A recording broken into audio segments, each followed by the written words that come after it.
looking at some of the library functions used with structures and structure arrays. I'm going to come in again and build the same team, the team structure array that we had before, and then I'm going to look at the first library function, which is called field name. So this is a way for you to get the field names in a structure, and it returns them as cell arrays. So what I'm doing here on line, and I'm just going to run this here.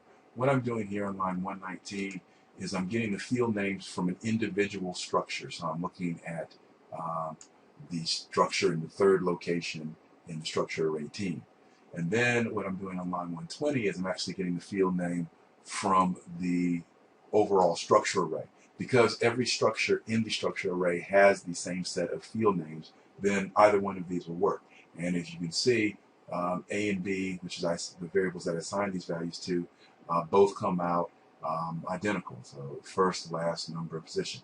And you can see by the quotes around here, MATLAB, this function field names is returning a cell array. And so this is a 4x1. It actually returns a vertical cell array, 4x1 cells, and both of them are vector type cells. So this is a cell array giving you the cells which contain the names of the fields in this particular structure and structure array. So that is the library function field names. If you wanted to access information, we've already seen this, but there are two ways to do it. So here on line, I'm going to run this. Here on line 123, I say C equals team, the fifth team member dot first. So that's one way to get the first name of the fifth team member. Another way is illustrated here on line 124. I can use the get field command, and I tell it which structure I want to get the field from, and then the name of the field, and then it goes out and gets that information as well and stores it in variable D. So if you look down here, C is equal to GIN, which is the first name. As you can see up here on line 116 is the first name of the fifth team member, and then D is also equal. So both of these are methods or ways to access the data that's inside the structure. And you look over here in the workspace, and gen is of type character. Okay? So that's accessing it. Well, what if we wanted to assign information to it? Well, there are two different ways to do that. Let's go in here. I'm going to step through these.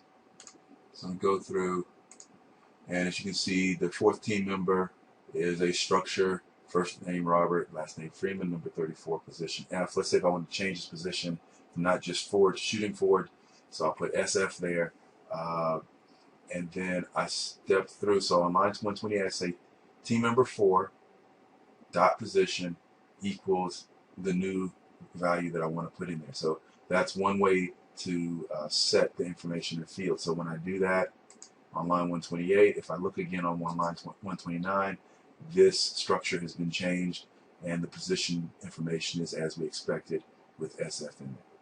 Another way to do it is using the set field function. And so on 130, I show this is team member 5, first name Jen, last name Rummy, number is 40, and position is F. So if I want to change that position to PF, here on line 131, I say team member 5 equals set field of team number, that should be team of team 5, set that position to PF. Okay, and so I'm going to have to clear this and rerun it so that change takes effect. Here we go. And so step through this again, and then get down here. So once again, I have the structure that's in the 5th position in my team structure array.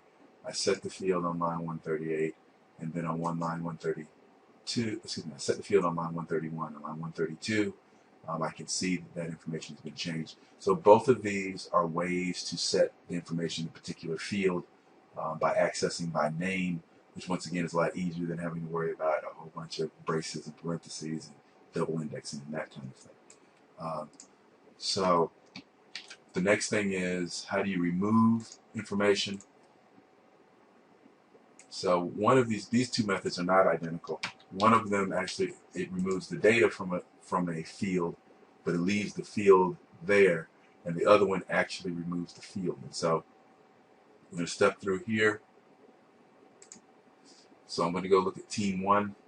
Team number one, that's that structure. I say team number one dot position equals the empty vector. Okay, so now when I look at it again on line 137, you can see that there the empty vector is now in the position field, so there's nothing there, but the field is still there. There's just no information there. It's an empty vector. So that's one way. That's the way you actually remove the data from within the field. Now what I'm getting ready to show you here on line 138, it's going to actually remove the field. It uses the library function rm field, and it will actually remove the field, but not just from, you have to be careful, it's not going to remove it just from one of the structures. It's going to remove it for the entire team. And so, in fact, let me go back here and show that. And let's say, so this is the entire team, and I step through here, and on line 138, I remove from from structure array team, I removed the field position. And so now, if I go back and look at my first structure, it no longer has, team one no longer has position in it. Not only that, team 2 doesn't have it, team 3 doesn't have it, and team member 4 doesn't have it. None of the team members have it anymore because I've removed that field from the entire structure array. So you have to be very careful with this because you will remove that data. And so, but those are some of the library functions that are used with structures and structure arrays: field names, get field, set field, and an rm remove field. And so those can be very useful in solving problems which you have your information stored in structures and structure arrays.